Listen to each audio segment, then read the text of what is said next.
Hey, what's going on, guys? Phil here. Welcome back to some more Mech Online patch notes review. We've got January of 2025. Welcome to the new year. We're going to go ahead and dive in here and go over the details in the patch.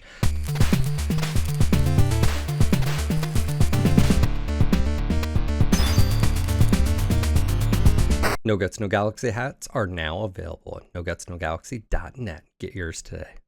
First off, Happy New Year. This month's update includes a new booster pack, weapons adjustment, mech adjustments, quirk adjustments, bug and map fixes, and more. As always, a 2-week in-game patch science sale will go live shortly after the patch and include all applicable items for testing. Mechs in-game and new mechs releasing are subject to future balance changes and tuning. So get out there, do science, so we can hear your feedback. All right, first up is we have the Wolf Dragoons booster pack.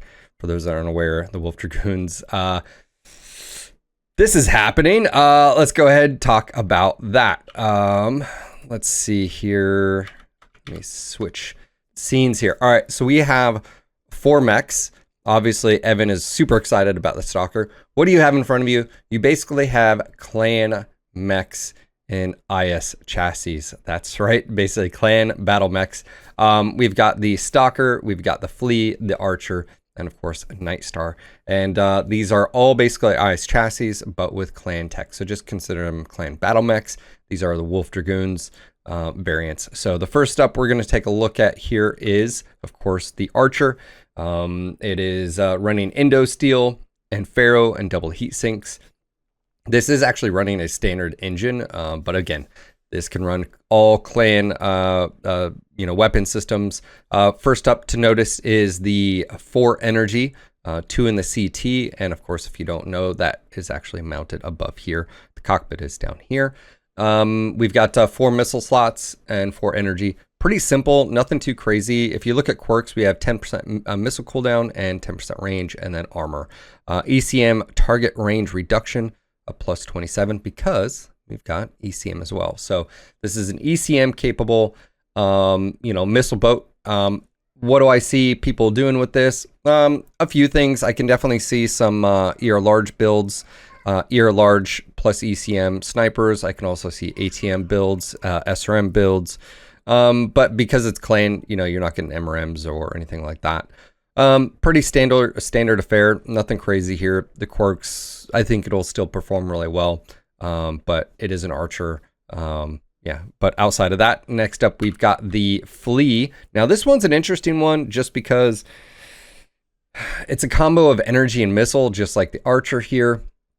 We basically have 4 energy, 1 in each arm, the left torso and the CT, and then we have 2 missile hardpoints. This is clan tech. It's already running a clan XL 170 with Ferro, double, and Indo. It does not have ECM, and the quirks it has going forward is clan SRM ammo capacity. So it's definitely pushing you towards utilizing SRMs, and that isn't streaks on there. That's just SRM. So it's interesting that they did that.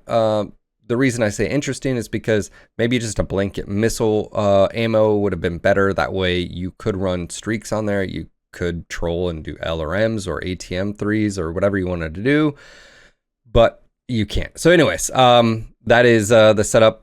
Pretty much armor quirks, nothing really. It's going to be again, I could see 4 ER mediums poking around, a medium pulse, small pulse with a combo of SRMs, just sort of a night fighter. As far as that's it. That's all we got going. It doesn't have anything special, no ECM, no mask or anything like that. Pretty standard fare. It's just basically the IS version with clan tech. Next up, we have the Night Star, and this is going to be interesting. So you have on it, stock Gauss rifles, large pulse. It is jump check capable, by the way. Indo Steel double and standard armor, which you're going to be able to swap out if you want. But if you look at the quirks, it's got clan large pulse of HSL +1, which means you can fire 3 large pulse with no ghost heat. And then UAC 10 velocity, or UAC velocity, not UAC 10. So it's sort of pushing you towards UACs in this case. As far as hard points go, we've got 4 energy hard points and 2 ballistic. So it's really going to limit you what you can do. If you look at the hardpoint locations, basically cockpit level or chin level. And of course, it's got the wide mounts from the Nightstar just in general. But jump jets, no ECM, and then of course the ability to fire, 3 large pulse.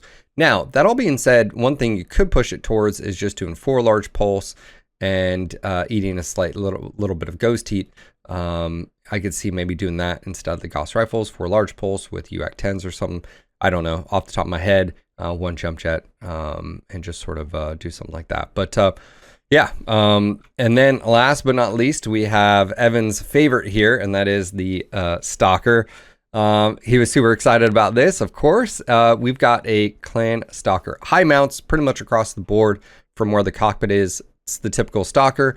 And we have plenty of energy hardpoints, 6 to be exact.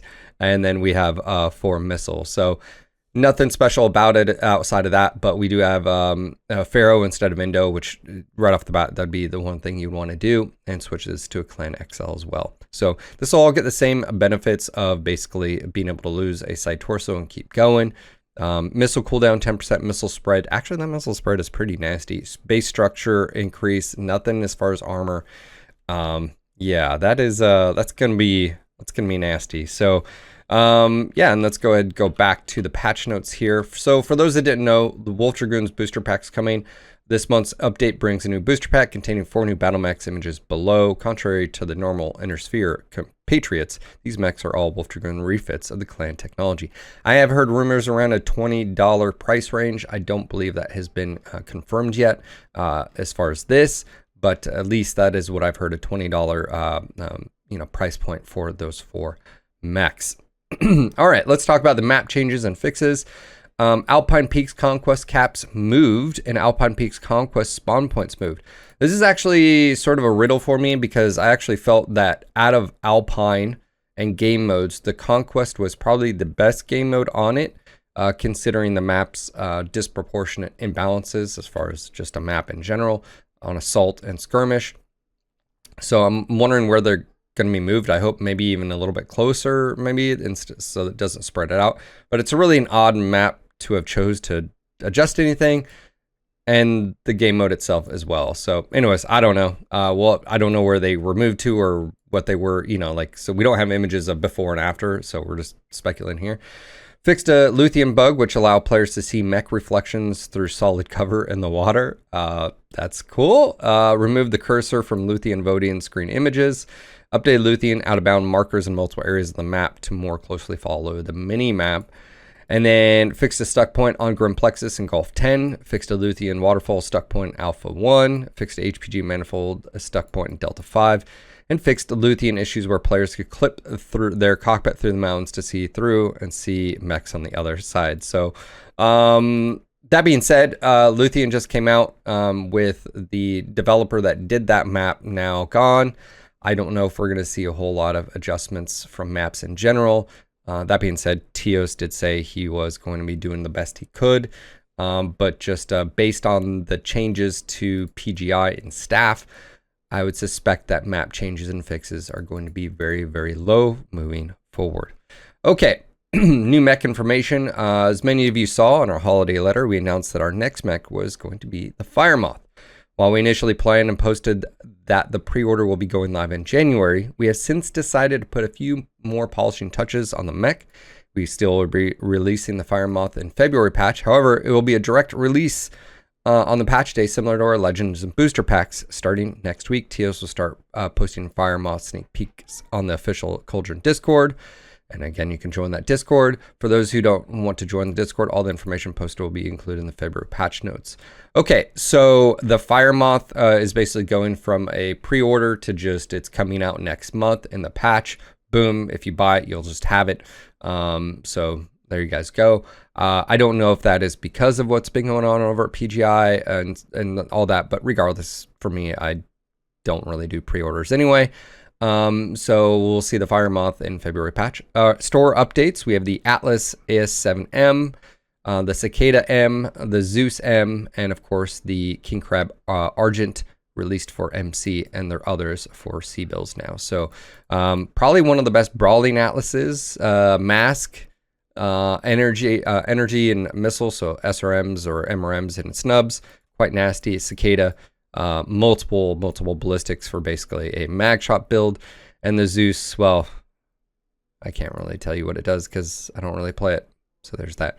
MWO Comp Championship Series 2024 update. As many of you already know from tuning into the Grand Finals, the MechWarrior Online Championship Series concluded this November with Vigilance Vile, led by Chimera, taking first place. For everyone who participated in the Championship Series, be it Comp Q Finals or MW Comp support staff, all of your rewards will be injected in your MW accounts this month. Stay tuned for more updates when these injections will occur. Okay, so we got some weapon changes. Medium pulse, basically reduced heat, and that is across the board on IS and Clan.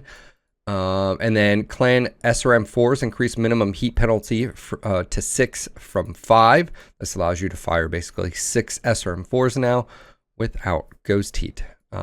So yes, yeah, okay, sure. Mech stats, General Oxide basically got a agility boost across the board, Excel, DXL, and turn rate. Treb, torso twist, speed increase 189 degrees. And then basically we have some just stuff, generous across the board. Vindicator, Hunchback's got a lot of love here, basically a reduction of unnecessary stuff. So just range, instead of having 1-2 range, it's just range now. Instead of having ballistic cooldown, it's just getting a base cooldown.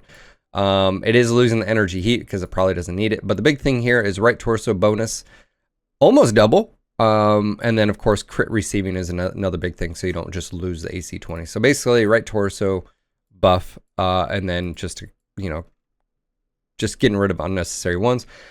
4H, same thing. Pretty much across the board, just doesn't get a crit receiving. I think this is good across the board.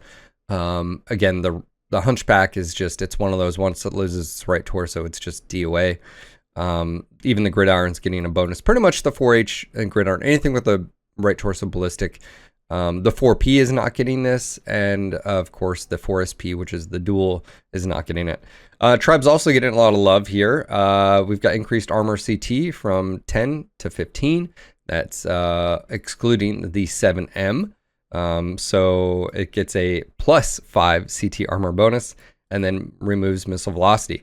This is actually sort of a bummer considering the Trebuchet 7M. Whenever someone asks about a good missile support or missile mech in general, whether MRMs or LRM-15s, I reference the Trebuchet 7M. Now, I'm still going to do that, but the missile velocity removal is sort of a bummer considering the 7M, in my opinion, was one of the better mediums, agility, you know, mobility with jump jets and good speed.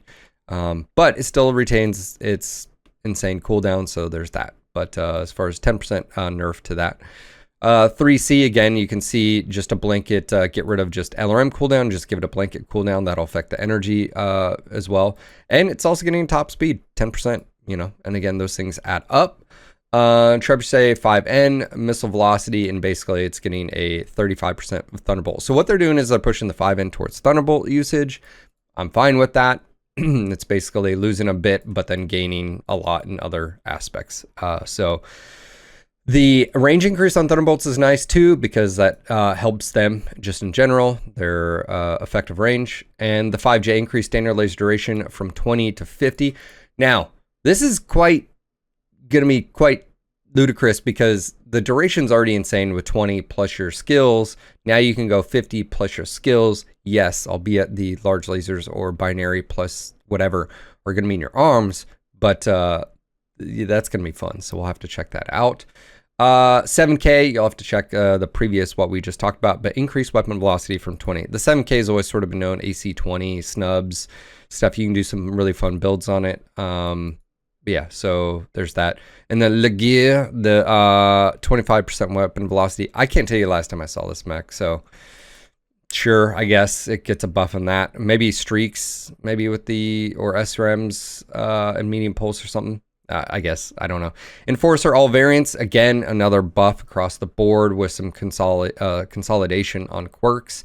But you can see here, LBX spread on the 5D. So again, trying to make these open enough to where you can take any LBX weapon, not like LBX 20 or 10 or 2s or 5s, but what you can do is at least get a nice buff. So 5D is getting a huge 20% now cooldown, 20% duration, -20 on LBX spread plus quirks, 4R laser duration. Again, lots of buffs here for the Enforcer 4P. And if I'm honest, I can sort of see why. The Enforcer 50-ton, you know, IS battle mech, it's just, it always gets outshined around things around it.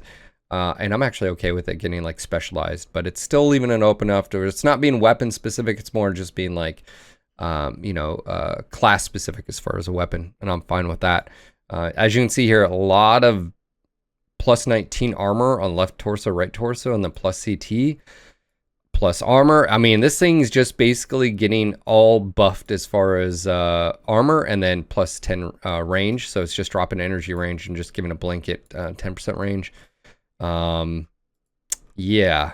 Also, whoever's doing the editing for this and sort of highlighting that these are bigger, like new, like, hey, I don't mind that as well. So thank you, whoever did that. 5P, adjust existing 100% ammo per ton boost according to current base ammo per ton counts. Increase UAC jam chance from 30 to 40. And then moving on to the champion. Again, consolidation here, just blanket cooldown. Again, I think these are good things. Nothing too crazy on here to point out.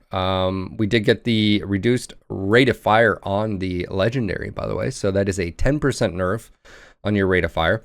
I don't think that's necessarily a bad thing. I've heard a few people talk about it, that they weren't too worried about that. My big thing is you need more DPS for FaceTime. So it's a little bit of a bummer.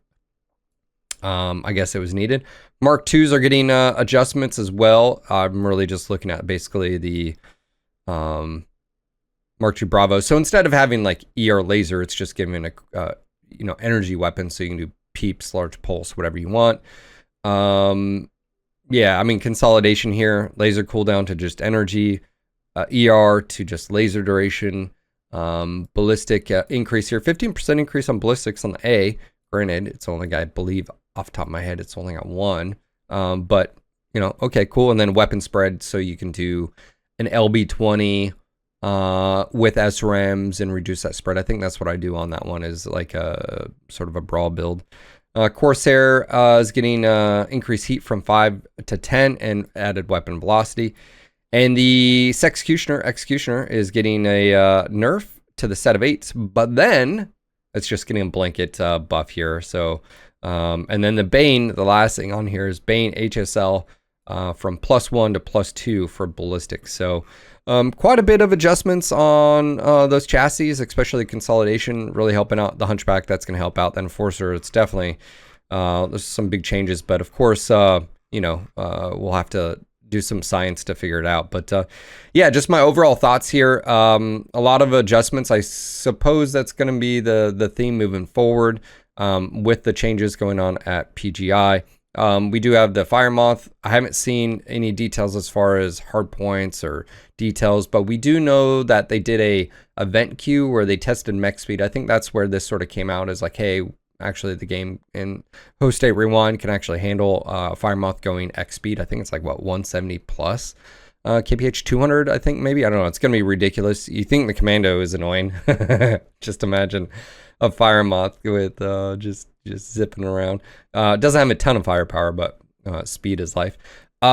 As far as the map changes, again, sort of happy with the little adjustments, confused about the Alpine. I don't know how easy adjustments are, so that's something I'll have to reach out to Teos and ask, like, hey, you know, those, you know, spawn location changes, you know, mining collectives, so forth, you know, can we make adjustments to that?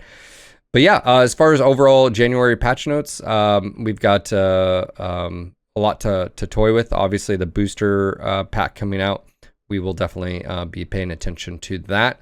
But yeah, that's going to be it for the January 2025 patch review and my thoughts. So again, let me know what your thoughts are. Are you going to be getting the Fire Moth when it comes out next month?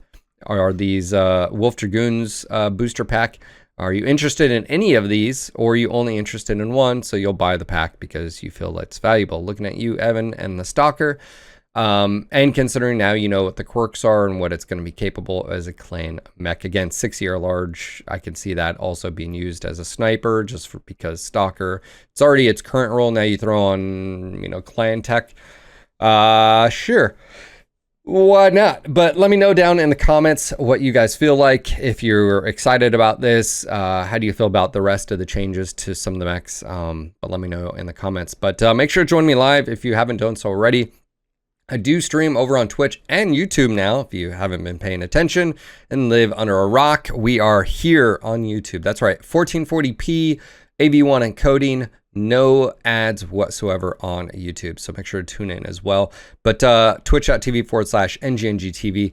Head on over, join us. That's 10 a.m. through 4 p.m. Eastern, Monday through Friday, except when like I have holidays or something like that, and I usually let you guys know ahead of time. But I'll have information down below in the description. So just want to say thanks again for being here. I hope you enjoyed the video. If you did, make sure to click the like button, maybe make a comment, you know, spread the love, you know, do things. It's free, it's easy to do. All right, guys, I'll see you on the next video. Until next time, peace.